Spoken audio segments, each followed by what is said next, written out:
میں بھیونڈی گیا تھا چندے کے لیے، ایک حکیم صاحب کے یہاں چندہ وصول کرنے کے لیے میں اس کی دکان میں داخل ہوا تو انہوں نے ایک شعر لکھ رکھا تھا اپنی دکان میں.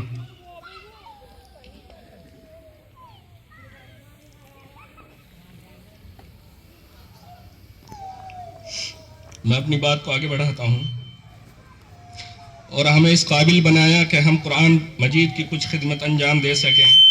اللہ تعالی ہماری اس ادنا سی محنت کو قبول و منظور فرمائے اور آئندہ بھی اخلاص کے ساتھ میں خدمت کرتے رہنے کی توفیق عطا فرمائے. اور اللہ تعالی ہمارے بزرگوں کے لیے اور ہمارے والدین، ہمارے اساتذہ کے لیے صدقہ جاریہ کے طور پر اللہ تعالی قبول فرمائے. ہمارے بڑوں میں سے جو حضرات اللہ کو پیارے ہو گئے ہیں، کاش کہ وہ آج حیات ہوتے، ان نحالوں کو اپنی آنکھوں سے دیکھتے.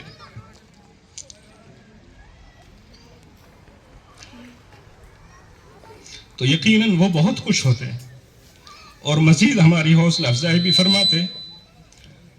خاص طور سے ہمارے والد محترم حضرت مولانا زبیر احمد صاحب مرحوم اور دادا حضرت مولانا عبد الکریم صاحب مرحوم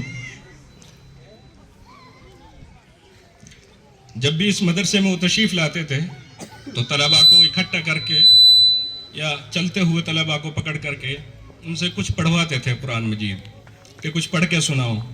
اور جب طلباء پڑھتے تھے تو وہ بہت خوش ہوتے تھے سن کر کے اور بہت دعائیں بھی دیا کرتے تھے. اللہ تعالیٰ ان کی تمام دعاؤں کو قبول فرمائے. اور یقیناً آج ہم جو خدمت انجام دے رہے ہیں یہ انہی کی دعاؤں کا صدقہ ہے اور انہی کی دعاؤں کے وسیلے صدقے سے ہم لوگ قرآن پاک کی کچھ خدمت میں لگے ہوئے ہیں.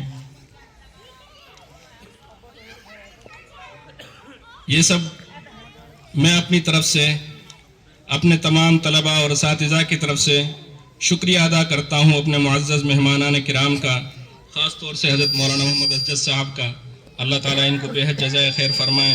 ہمارے چچا محترم حضرت قاری حسین احمد صاحب کا اور تمام علماء و ائمہ کرام کا جو یہاں تشریف فرما ہیں، ان سب کا جنہوں نے اپنی تمام تر مصروفیات کو بالائے طاق رکھ کر ہماری دعوت قبول فرمائی اور اپنی موجودگی سے اس محفل کو رونق بخشی. آپ کی آمد یقیناً ہمارے اور ہمارے طلباء کے لیے حوصلہ افزائی کا باعث ہے اور یہ اس بات کی دلیل ہے کہ آپ حضرات کے دلوں میں کلام الہی کی کتنی تڑپ اور مقام ہیں. اللہ تعالیٰ آپ حضرات کے اس آنے کو اور آپ کے ہر ایک قدم کو قبول و منظور فرمائے. محترم سامعین، کوئی بھی ادارہ صرف جذبہ سے نہیں چلتا ہے بلکہ آپ جیسے مخلص معاونین دوستوں کے تعاون سے چلتا ہے. ہم ان تمام احباب کا تہہ دل سے شکر گزار ہیں جنہوں نے مالی امداد اور دیگر ذرائع سے اس مدرسے کی پشت پناہی کی. آپ کا دیا ہوا ایک ایک روپیہ ان بچوں کے لبوں سے نکلنے والی تلاوت میں شامل ہے اور یقین جانیے کہ جب تک بچے قرآن پاک پڑھتے پڑھاتے رہیں گے آپ کے لیے صدقہ جاریہ بنتا رہے گا. خاص طور سے آج کے اس پروگرام میں تشریف فرمانے والے تمام حضرات کے طعام کا خرچ ہمارے جلال پور گاؤں نے اٹھایا ہے، جیسا میں نے ذکر کیا تھا. جن